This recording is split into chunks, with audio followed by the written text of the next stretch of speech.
श्री राम जय जय राम। तथा कहो तुलसी कृत जटामति अनुसार, आसन लीजय प्रेम से आवहु पवन कुमार। सियावर रामचंद्र की जय। नीलाम्बुज श्यामल कोमलांगम सीता समारोपित वामभागम, पाणो महासायक चारु चापम नमामि रामम रघुवंशनाथम। ओम श्री सीतारामचंद्राभ्याम नमः।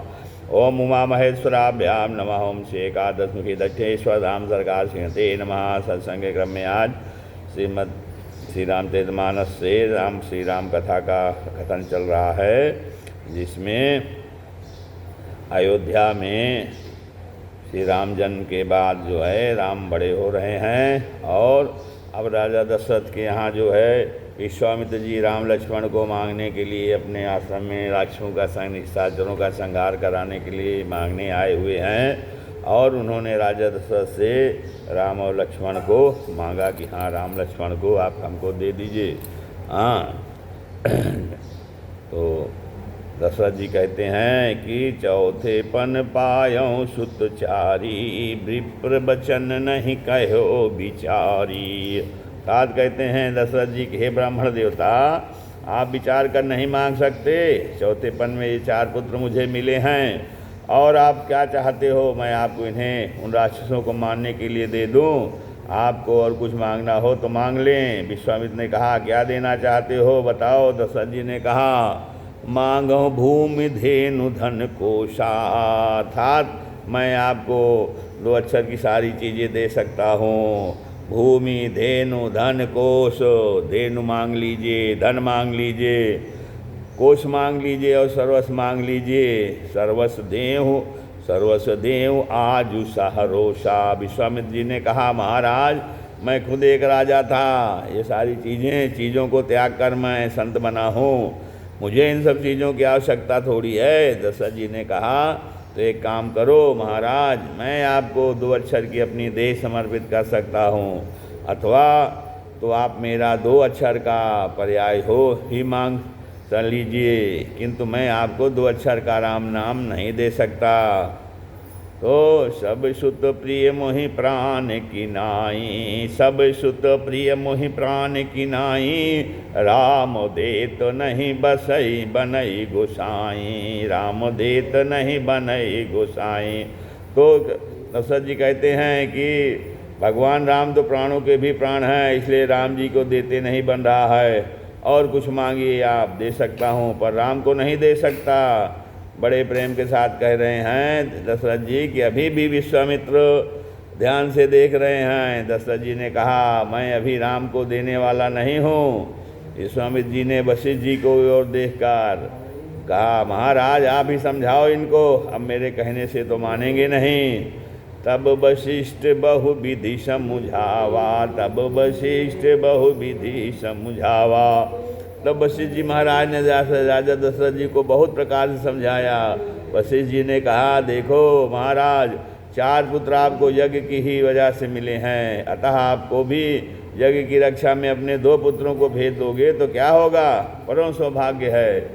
इनको विश्वामित्र जैसे संत का सानिध्य मिल जाएगा, अतः बालकों को भेज दो इनके साथ। एक संत तो बड़ा सुंदर कार्य करते हैं, वो कहते हैं तब वशिष्ठ बहुविधि समझावा, अर्थात तब वशिष्ठ जी ने बहु की विधि कहकर समाज महाराज को समझाया कि देखो महाराज 2 भेजोगे तो 4 लौटेंगे, नहीं तो ऐसे ही रह जाएंगे, विवाह होने वाला नहीं है।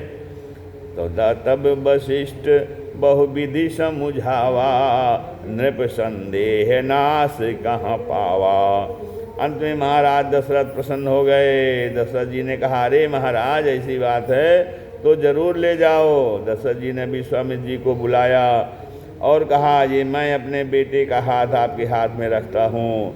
तब तो तुम पुनि पिता आन नहीं को, तुम मुनि पिता आन नहीं को।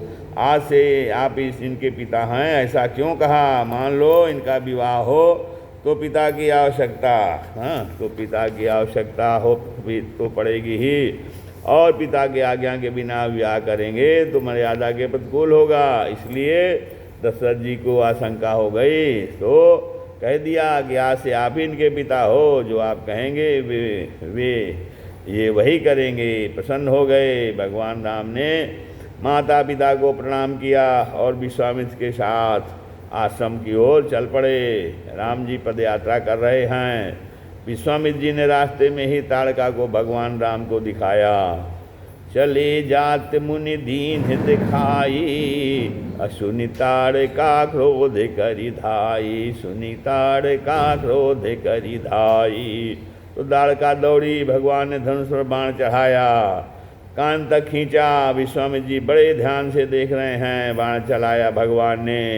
एक ही बाण प्राण हरि लीन्हा, एक ही बाण प्राण हरि लीन्हा। एक ही बाण से उसके प्राण को हर लिया। अभी विश्वामित्र जी ध्यान से देख रहे हैं। और तब दीन जानित ही निज पद दीन्हा, दीन जानित ही निज पद दीन्हा। भगवान ने उसे दीन जानकर उसे परम पद प्रदान किया। तब विश्वामित्र जी को पूर्णतः पता चल गया कि ये परब्रह्म परमात्मा हैं। तब ऋषि निज नाथ ही जिय चीन्ही, विद्या निधि कहूँ विद्या दीन्ही। तो देखे मारने का काम तो कोई भी कर सकता है, परंतु तारने का काम तो केवल परमात्मा का ही है।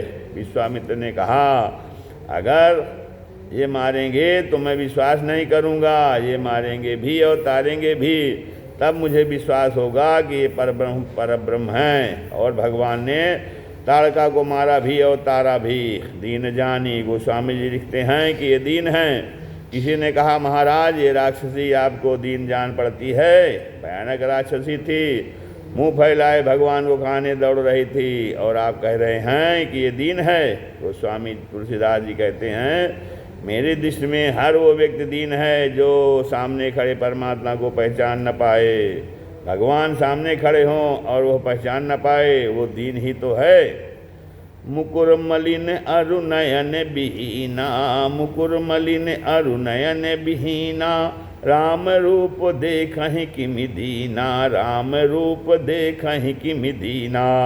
तो मन रूपी मुकुर जिनका मैला है, मन रूपी दर्पण जिनका मैला है, ज्ञान वैराग्य नहीं है, तो ऐसे दीन भगवान को क्या कभी देख पाएंगे? अर्थात नहीं देख पाएंगे। सामने भगवान खड़े हैं और पहचान नहीं पा रहे हैं, तो दीन नहीं है तो क्या है? भगवान ने उसका उद्धार कर दिया, उद्धार किया। और विश्वामित्र जी अब राम लक्ष्मण को लेकर अपने आश्रम में गए। अब विश्वामित्र जी ने सोचा कि जिसके लिए यज्ञ कर रहा था अब वहीं आ गए, तो यज्ञ की करने की आवश्यकता ही क्या है, शिथिल हो गए।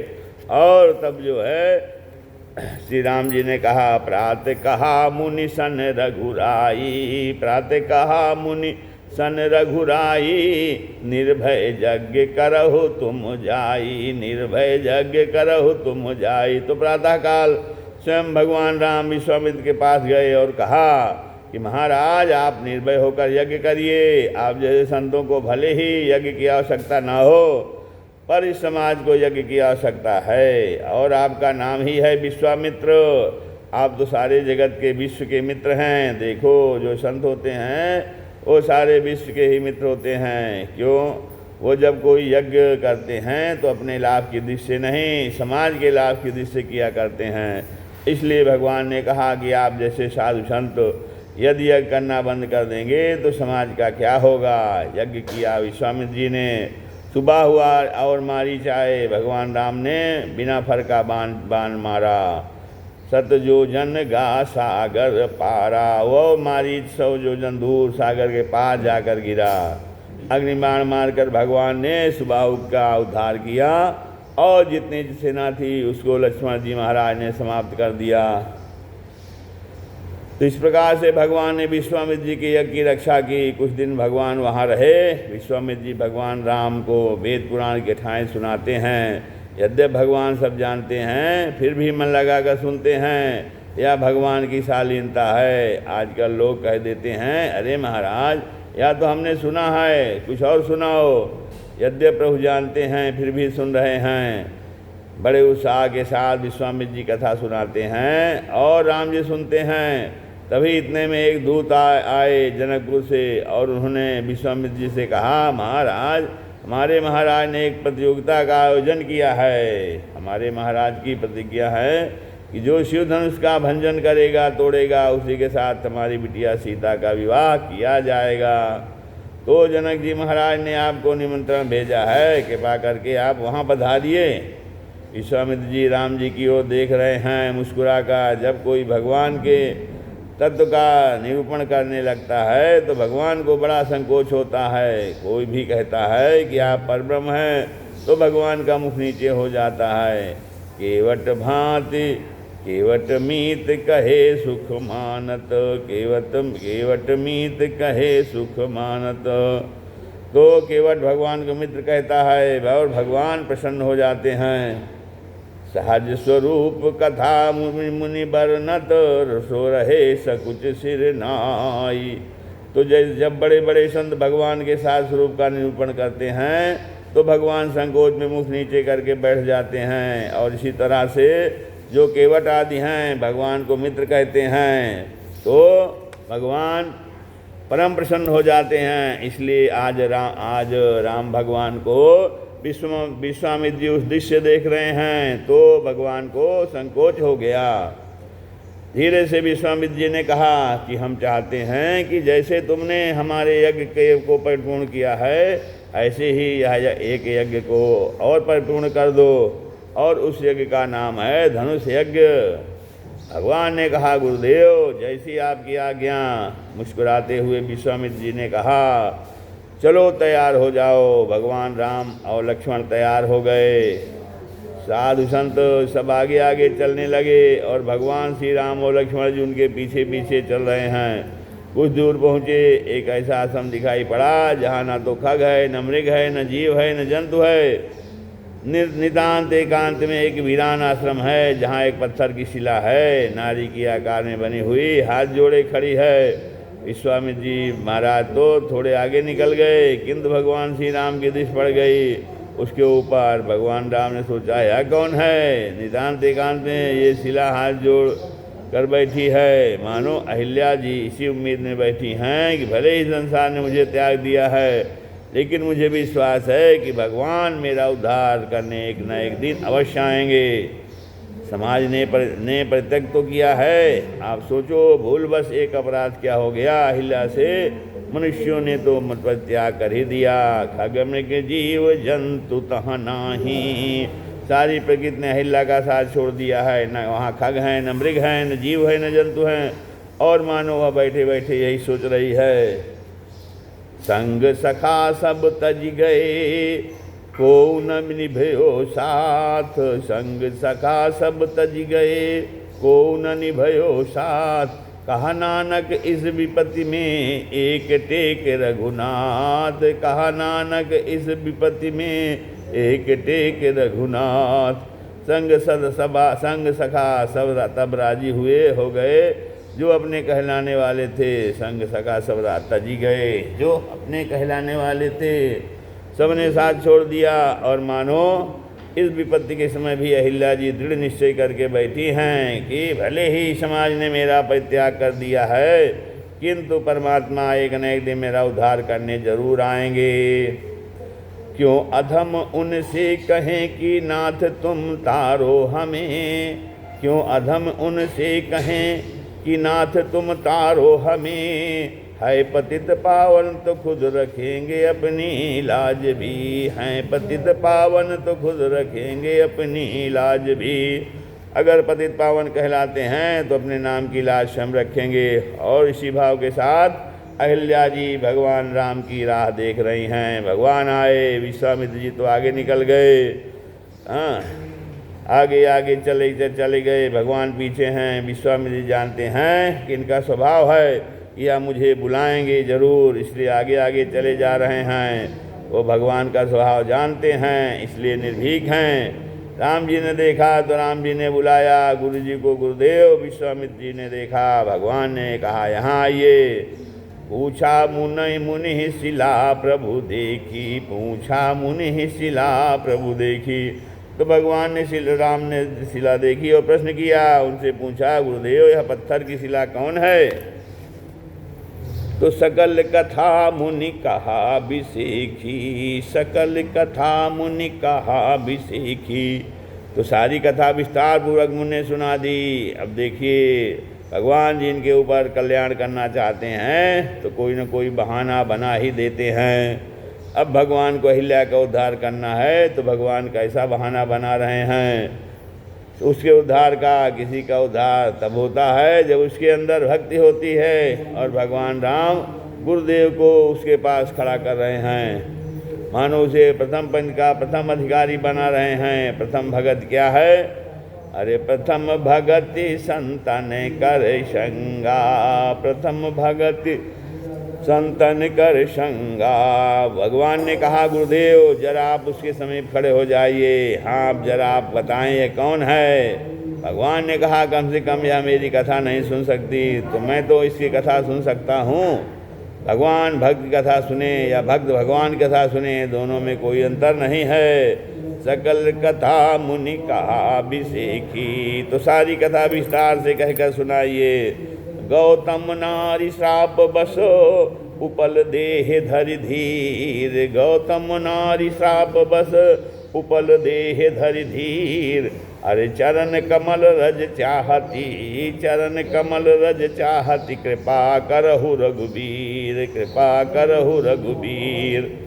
हे प्रभु, ये गौतम की नारी है, अहिल्या है, इसे साप मिला है, साप के कारण ही पत्थर की शिला बन गई है। ये आपके चरणों का रज चाहती है। लक्ष्मण जी ने पूरी कथा को ध्यान सुना और पूरी कथा सुनने के बाद कहते हैं गुरु जी एक बात बताएं, यह कथा है या व्यथा? आपने जो इतनी देर तक सुनाया, मुझे ये तो उस बेचारी के व्यथा के सिवा कुछ समझ में नहीं आ रहा है। गौतम नारी श्राप बस, उसको साप मिला है, आप कह रहे हैं यह कथा है। मुझे तो लगता है कि यह व्यथा के सिवा और कुछ भी नहीं है। विश्वामित्र ने कहा लक्ष्मण, यद्यपि यह व्यथा है, लेकिन जिसकी व्यथा रघुनाथ जी सुन लें तो वह व्यथा भी कथा में परिणित हो जाती है। यद्यपि यह व्यथा है, लेकिन इस व्यथा को सुनने वाले परमात्मा हैं। इसलिए जिसकी व्यथा को भगवान ने सुन लिया हो तो फिर व्यथा कहाँ रही थी, वो तो फिर कथा बन गई। चरण कमल रज चाहती, तो राम यहाँ आपके चरण कमलों की रज चाहती है। विश्वामित्र जी कहते हैं राम जी से कि राम यह आपके चरण कमलों की रज चाहती है। भगवान ने कहा गुरुदेव मेरे बस की बात नहीं है। क्यों नहीं है? क्योंकि मैं ब्राह्मण की स्त्री के ऊपर पैर रखूं, यह हो ही नहीं सकता। विश्वामित्र ने कहा तो हमको बुलाया ही क्यों? जैसे हम चले जा रहे थे सीधे सीधे वैसे ही तुम भी चले आते। भगवान ने कहा गुरुदेव यही तो मेरा स्वभाव है, जिसके ऊपर संसार वालों की दृष्टि नहीं पड़ती उसी को तो मेरी दृष्टि पड़ती है। महाराज, समाज जिसको प्रत्यक्ष मान लेता है, मेरी दृष्टि उसी के ऊपर पड़ती है। तो सरकार, जब आपका ऐसा स्वभाव है तो उद्धार करिए, यह आपके चरणों का रज चाहती है। भगवान ने कहा अच्छा एक बात बताओ, यह मेरे चरणों की रज ही क्यों चाहती है? विश्वामित्र जी ने कहा राम जी समाज को उपदेश देना चाहती है कि इसका पतन भी रजोगुण से हुआ है, किंतु जिस रजोगुण से इसका पतन हुआ वो ये काम से जुड़ी है, लेकिन आपके रज से इसका उद्धार हो जाएगा। क्योंकि ये रज राम चरणों से जुड़ी हुई है, भगवान के चरणों से जुड़ी हुई है, इसलिए यह चरण कमल रज चाहती है, यह आपके चरण कमलों की रज चाहती है। हे प्रभु कृपा करें। और सच में भगवान की कैसी कृपा बरस रही है। वैसे तो भगवान के एक एक अंग से कृपा बरसती है। चितो कृपा कर राजीव नैना, चितो कृपा कर राजीव नैना। भगवान किसी ओर देखें तो नेत्र की कृपा, भगवान किसी के बारे में सोचें तो वाणी की कृपा, भगवान किसी को स्पर्श करें तो कर की कृपा, भगवान किसी कथा सुने तो श्रवण की कृपा। और धन्य है हिल्ला जी जिनके ऊपर भगवान की कृपा एक साथ बरस रही है। पूछा मुनि ही वाणी कृपा हो गई, मिशिला प्रभु देखी नेत्रों की कृपा हो गई, सकल कथा मुनि कहा विषय की श्रवण की कृपा हो गई कि कथा सुन रहे हैं, अपने बाणों को अपने चरणों को पधरा रहे हैं, चरणों की कृपा हुई और हाथ से इशारा कर रहे हैं गुरुदेव यह कौन है, तो कर कृपा हो गई।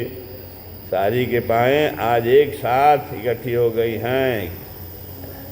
विश्वामित्र जी ने कहा राम ये आपके चरण कमल रज चाहती हैं, इसलिए आप इसका उद्धार करिए। भगवान ने कहा, गुरुदेव मैं उद्धार की भावना से तो नहीं, लेकिन अपना ऋण उतारने के लिए जरूर इनको अपना चरण रज प्रदान करूँगा। ऋण उतारने के लिए आपका भी लेन देन चलता है क्या? भगवान ने कहा, बिल्कुल हमारा भी लेन देन चलता है। तो आपका लेन देन किसके साथ चलता है? महाराज ज्ञानियों के साथ। भगवान ने कहा, नहीं, क्योंकि ज्ञानियों को हमसे कुछ लेना देना नहीं, तो हमको ज्ञानियों से कुछ लेना देना नहीं।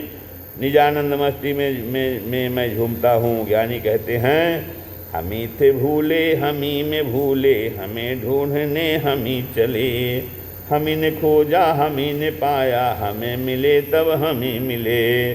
कहते हैं जो जब हम का काम है, तो भगवान कहते हैं ज्ञानियों को हमसे कोई लेना देना नहीं, और हमें ज्ञानियों से कोई लेना देना नहीं। वे अपने रास्ते, हम अपने रास्ते। अच्छा भगवान, तो आपका लेन देन किसके साथ चलता है? भगवान ने कहा, भक्तों के साथ मेरा लेन देन चलता है। भगवान ने जब द्रौपदी जी का चीज बढ़ाया, भक्तों ने कहा, सरकार इतना वस्त्र आपके पास कहाँ से है? तब भगवान ने कहा, देखो मैं लेन देन कर रहा हूँ, एक भक्त से लेता हूँ और दूसरे को देता हूँ। गोपियों का चीर चुराया था, द्रौपदी का चीर बढ़ा दिया, एक जगह से लिया और दूसरी जगह पर दिया। भगवान कहते हैं, भगवान कहते हैं कि भक्तों के साथ मेरा लेन देन चलता है। देखिए एक बार भगवान श्री कृष्ण उंगली में चोट लग गई। भगवान की उंगली पर चोट लगी, देखा जितनी पटरानियाँ थी दौड़ने लगीं। शोक सत्य भामा कियो और रुक्मिणी रोई धाय, बांधन को पट ढूंढती पटरानी अकुला। जितनी पटरानियाँ थी व्याकुल होकर इधर उधर दौड़ने लगी। जो भगवान की उंगली में चोट लगी थी उसमें बांधने के लिए वस्त्र ढूंढने लगी। अब एक तो भगवान की उंगली से रक्त बह रहा गिर रहा है, और रानियाँ इधर से उधर भाग रही हैं। अरे कोई कपड़ा मिले। इतने में देवी द्रौपदी बैठी थी। द्रौपदी ने अपने बहुमूल्य साड़ी के पल्लू को फाड़ दिया और फाड़ कर भगवान श्री कृष्ण के उंगलियों में लपेट दिया। भगवान श्री कृष्ण के नेत्रों में प्रेमाश्रु आ गए। भगवान ने देखा, देवी इतनी छोटी सी चोट तो थी, इतनी छोटी सी चोट के लिए इतनी बहुमूल्य साड़ी को क्यों फाड़ना पड़ा? द्रौपदी जी ने सजल नेत्रों से कहा, प्रभु मैंने नहीं फाड़ा चीर पीर देख कर अधीर, मैंने नहीं फाड़ा चीर पीर देख कर अधीर, धागे ही स्वयं नाद चीर छोड़ भागे हैं। मैंने नहीं फाड़ा इस चीर को, और धागे भी अभागे जो बढ़े नहीं आगे, भाग उन्हीं के जागे जो उंगली पे लागे हैं। तो सौभाग्य उन वस्तुओं का सरकार जो जाकर उंगली पर लग गए। मैंने इस चीर को नहीं फाड़ा। भगवान के नेत्र में आंसू भराए। भगवान ने कहा, देवी एक दिन मैं तुमको इतना वस्तु दूंगा कि ये दुनिया देखेगी। जब मैं तुम्हें दूंगा, तुमने एक साड़ी का पल्लू फाड़ कर मेरी उंगली में बांधा है, और मैं तुम्हें दूंगा तो सारा संसार देखेगा। देखो भगवान अनंत हैं। भगवान की दी हुई वस्तु भी अनंत हो जाती है।